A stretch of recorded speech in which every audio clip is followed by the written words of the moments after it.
En marge du conclave du bassin du Congo et de la journée de la Terre, une nuit spéciale se dessine. L'ONG Congo River et le groupe Kwetu, en partenariat avec l'ambassade des États-Unis en RDC, vous invitent à la nuit du bassin du Congo. Ce mercredi 24 avril, à l'Académie des Beaux-Arts, dès 17h, nous célébrerons ensemble la beauté et la richesse du bassin du Congo. Au programme, des artistes internationaux et de la RDC illumineront la scène. Leurs voix s'élèveront en un chant d'amour pour notre terre. L'entrée est libre, venez tous. Célébrons ensemble le bassin du Congo ce mercredi 24 avril. La nuit promet d'être belle.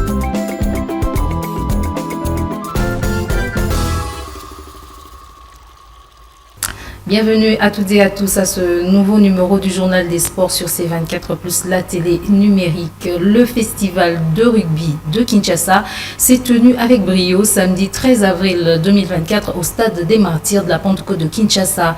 Organisé sous le haut patronage du ministère des Sports et Loisirs, il a cadré avec les projets de développement congolais de cette discipline sur toute l'étendue du territoire national dans une coopération RDC, AFD et Royaume-Uni. Reportage.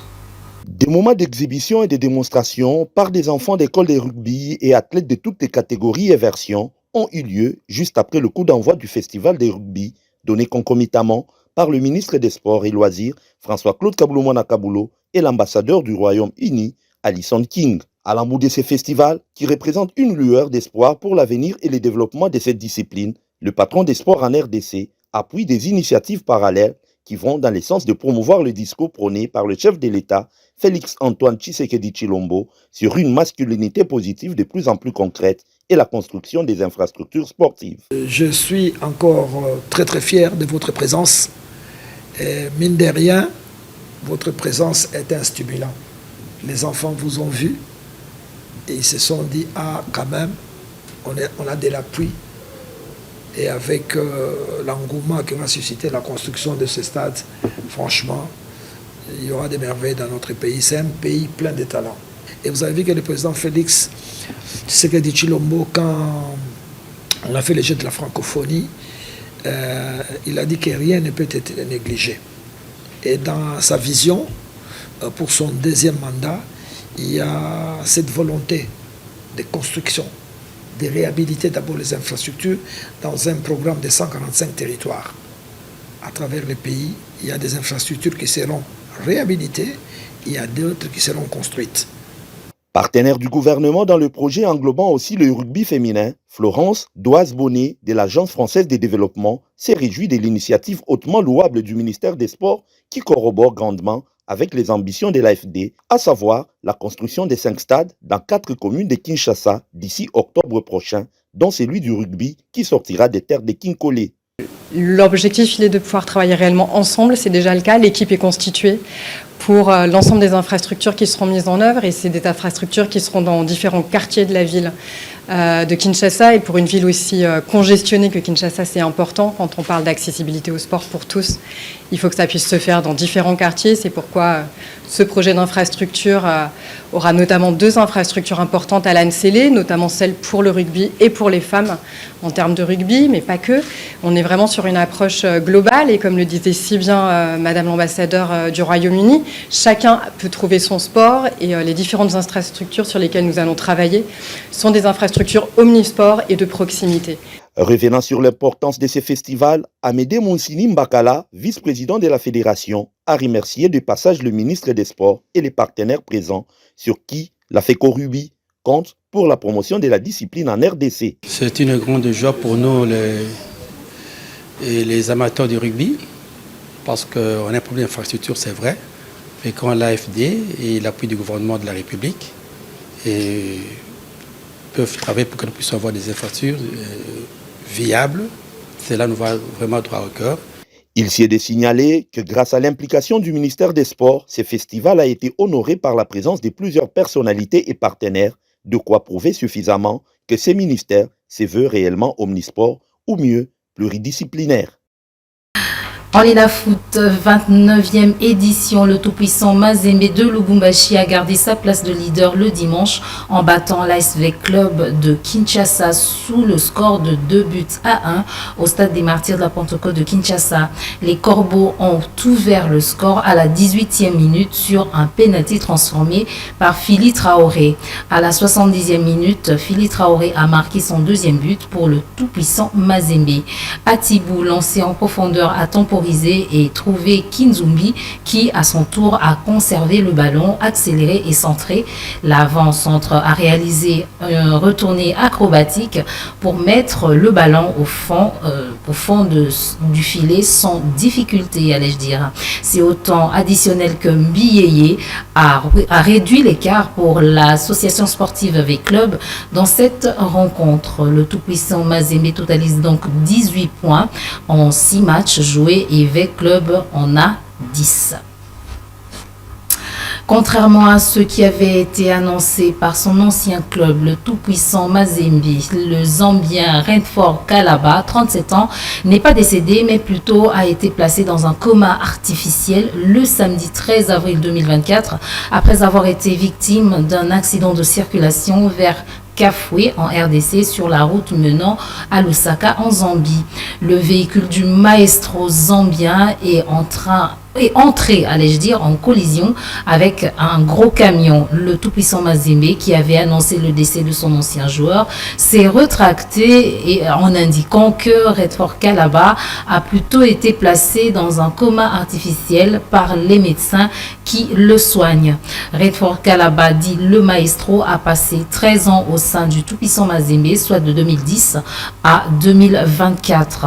Avec Mazembe, il a remporté 17 titres, toutes compétitions confondues, en 243 matchs pour 74, allais-je dire, buts inscrits. Parlons basketball, Ligue provinciale de basketball de Kinshasa, l'Iprobakin, le BC Terreur de Kinshasa a eu raison sur le club Richby sous le score de 80-54 dimanche dernier dans le gymnase de la police nationale congolaise. Le coach de la formation de BC Terreur, Elvis Leka, a confirmé que son équipe était au top de sa forme pour ce championnat provincial. On l'écoute. Pas comme toujours, mais bon. L'équipe se porte très bien, gloire à Dieu. On s'est entraîné aujourd'hui pour préparer le match de demain. On a eu notre semaine d'entraînement comme il le fallait.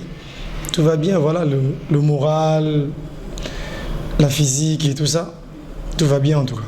De préciser que cette saison, j'ai remarqué quelque chose que peut-être tout le monde n'a pas remarqué, c'est qu'il n'y a pas de petites équipes. Vous voyez, donc toutes les équipes viennent pour quelque chose, alors Rich va venir jouer aussi. Il va venir jouer son match et nous, on s'est préparé en conséquence. On n'a vraiment pas la vision de Rich, comment il joue et tout. Mais on s'est préparé comme on a l'habitude de préparer nos matchs parce que nous, tous les matchs sont des finales. On a travaillé presque le tout. Hein. On sait que généralement, c'est les équipes qui viennent jouer en zone. Donc, on s'est préparé comme ça.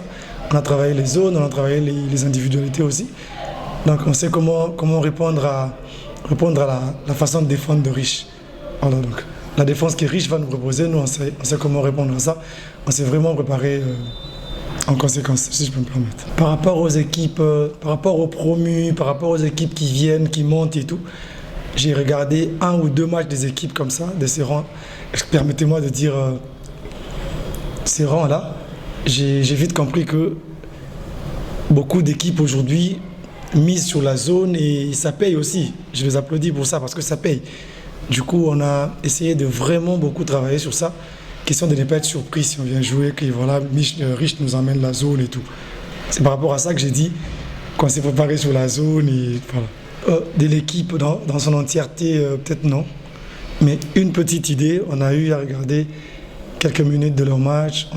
On a visualisé aussi les vidéos aujourd'hui parce qu'on avait de grâce reçu des vidéos de leur match. Voilà, c'est par rapport à ça qu'on s'est fixé en fait. Vous allez jouer demain avec quel objectif? L'objectif reste le même. Hein. Remporter le match, continuer dans la lignée, continuer dans cette lancée de victoire. On sait que oui, ça arrive quand ça arrive de perdre, mais on ne s'est vraiment pas préparé pour ça. On viendra jouer pour gagner, on viendra jouer pour proposer un très bon match, une très belle philosophie comme on a toujours eu l'habitude de le faire. Cela est peut-être lié à la fatigue, au mental et tout. Mais après, on a fait le constat aussi. Il y avait Mardoché qui n'était pas vraiment dans son assiette. On a parlé, on a travaillé et on a corrigé. Je pense que demain, ça sera bien. Demain, il sera vraiment comme vous le voulez. En volleyball, sachez que le vice-champion de la Coupe du Congo, le VC Green Team, rate son entrée au championnat d'Afrique des clubs champions messieurs Égypte 2024 en tombant devant Al-Ahly d'Égypte par 3-7-0, soit 15-25, 13-25 et 10-25.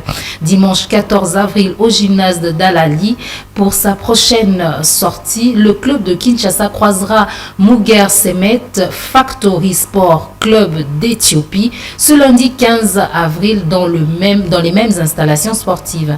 Une victoire relancerait le team vert à la course pour le prochain tour. Face à l'une des meilleures équipes de cette compétition, les Congolais ont été confrontés à un défi bien trop élevé, allais-je dire, pour cette première expérience et doivent se mobiliser à nouveau pour les prochains matchs et tenter de les gagner afin d'espérer se qualifier pour le deuxième tour de ce tournoi.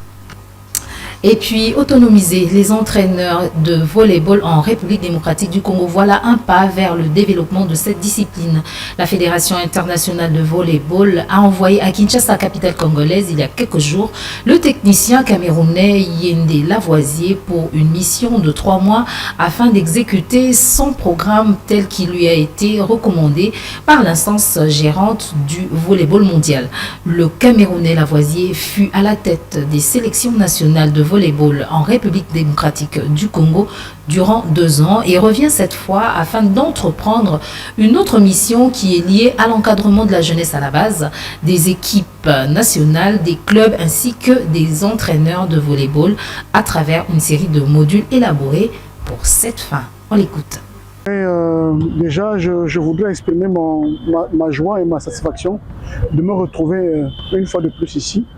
Mais cette fois-ci, je reviens toujours, bien sûr, pour le volleyball, mais dans un cadre tout à fait différent de tout ce qui a justifié mes visites ici jusqu'alors. Alors, concrètement, je suis là pourquoi? Je suis là dans le cadre du volleyball empowerment. En fait, ça fait partie des projets, du package des projets que propose la Fédération internationale de volleyball à l'endroit de ses partenaires, que sont les fédérations nationales. Alors, parmi ces projets-là, donc il y a le projet de volleyball de coach support que la Fédération de volleyball du Congo a souscrit et a donc signé un contrat avec la Fédération internationale pour l'octroi d'un technicien qui peut venir aider, n'est-ce pas, dans l'amélioration des performances, surtout des équipes nationales. Donc je suis là pour aider la fédération en tout ce qui concerne les projets de développement orientés ou alors dirigés vers la performance des équipes nationales ou alors le rayonnement du Congo sur la scène internationale. Spécifique, c'est-à-dire que c'est un projet centré sur les équipes nationales, mais vous savez, l'équipe nationale ne commence pas au niveau du regroupement des joueurs qu'on a présélectionnés. C'est-à-dire qu'il y a des actions qui peuvent être menées en amont, c'est-à-dire que même au niveau des clubs, il y a des joueurs qu'on peut suivre en club, et c'est ce qui peut justifier d'ailleurs la volonté de la fédération pour que j'apporte un appui technique aux clubs qui se préparent pour les compétitions internationales. J'ai déjà commencé le travail. Ça va aussi dans un cadre d'échange. Je ne sais pas comment on peut appeler ça, des séminaires, des cliniques ou bien des brainstorming que je peux aussi avoir avec des entraîneurs. Et vous savez, ma mission, elle est très courte. Et en réalité, la fédération nous comptons travailler pour capitaliser un peu cette opportunité-là, de façon à pouvoir candidater à souscrire à un autre programme un peu de longue durée, c'est-à-dire de 6 ou de 12 mois. Donc c'est pour ça que je suis là déjà pour 3 mois, et après les 3 mois, on verra à partir de l'évaluation conjointe qui sera faite avec la Fédération internationale, de voir comment, n'est-ce pas, on peut donner un peu plus de temps et que les actions qui sont menées maintenant puissent se concrétiser pour l'avenir. Pour la Fédération internationale, leur impact, il est unique, c'est-à-dire qu'il est clair.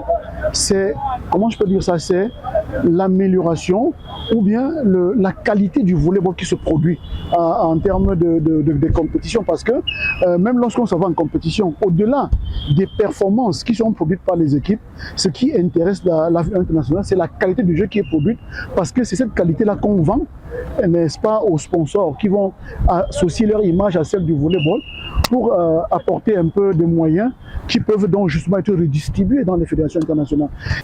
C'est sur cette note de volleyball que nous mettons un point final à ce journal des sports. Mesdames et messieurs, merci de votre particulière attention. Restez branchés sur les programmes de C24+, la télé numérique. À bientôt. En marge du conclave du bassin du Congo et de la Journée de la Terre, une nuit spéciale se dessine. L'ONG Congo River et le groupe Kwetu, en partenariat avec l'ambassade des États-Unis en RDC, vous invitent à la nuit du bassin du Congo. Ce mercredi 24 avril, à l'Académie des Beaux-Arts, dès 17h, nous célébrerons ensemble la beauté et la richesse du bassin du Congo. Au programme, des artistes internationaux et de la RDC illumineront la scène. Leurs voix s'élèveront en un chant d'amour pour notre terre. L'entrée est libre, venez tous. Célébrons ensemble le bassin du Congo ce mercredi 24 avril. La nuit promet d'être belle.